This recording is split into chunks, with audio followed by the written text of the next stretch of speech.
నమస్తే అన్న, అందరికీ నమస్కారం. కువైట్లో ప్రవాసులకు సంబంధించి కొత్త రెసిడెన్సీ చట్టం డిసెంబర్ 23 ఈ రోజు నుంచి అమల్లోకి వచ్చినట్లు మినిస్ట్రీ ఆఫ్ ఇంటీరియర్ ప్రకటించింది. కువైట్ మినిస్ట్రీ ఆఫ్ ఇంటీరియర్ ప్రవాసుల నివాస చట్టానికి సంబంధించిన కీలక సవరణలు చేస్తూ ఉత్తర్వులను జారీ చేసింది. ముఖ్యంగా కువైట్లో పెట్టుబడి పెట్టే విదేశీ పెట్టుబడిదారులు, గృహ కార్మికులు మరియు నవజాత శిశువుల రిజిస్ట్రేషన్ విషయంలో ప్రభుత్వం కఠినమైన నిర్ణయాలు తీసుకుంది. ఈ నిబంధనలు 23/12/2025 ఈ రోజు నుంచి అమల్లోకి వస్తాయని చెప్పి అధికారులు వెల్లడించారు. ముఖ్యంగా విదేశీ పెట్టుబడిదారులు ఎవరైతే ఉన్నారో వాళ్లకు 15 ఏళ్ల రెసిడెన్సీని మంజూరు చేస్తూ కొత్తగా అయితే సవరణల్లో అయితే నిర్ణయం తీసుకోవడం జరిగింది. అలాగే కువైట్లో ఉన్న ఎవరైనా గృహ కార్మికులు కానీ లేకపోతే సూన్ వీసా కలిగిన వారు ఎవరైతే ఉన్నారో వాళ్లకు గరిష్టంగా 5 సంవత్సరాలకు ఒకేసారి అకామా కొట్టవచ్చని చెప్పేసి అధికారులు తెలియజేశారు.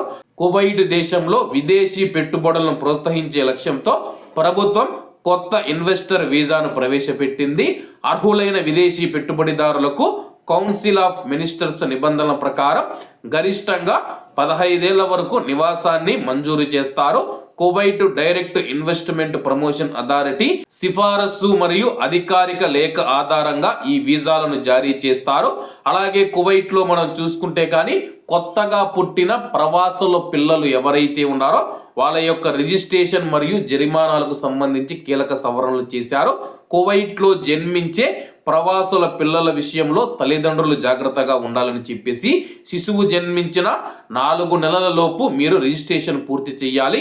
గడువు దాటితే మొదటి నెల రోజుకు 2 దినార్ల చొప్పున జరిమానా, ఆ తర్వాత రోజుకు 4 దినార్ల చొప్పున జరిమానా విధిస్తారని చెప్పేసి అన్ని రకాల ఎంట్రీ మరియు విజిట్ వీసాలకు నెలకు 10 దినార్లు ఫీజుగా నిర్ణయించారు. కువైట్లో నివసిస్తూ ఉన్న భారతీయులు, ముఖ్యంగా గృహ కార్మికులు, చిన్నపిల్లల తల్లిదండ్రులు ఈ గడువులోపు గమనించి జరిమానాలు, వీసా రద్దు వంటి ఇబ్బందుల నుంచి తప్పించుకోవాలని చెప్పి అధికారులు సూచించారు.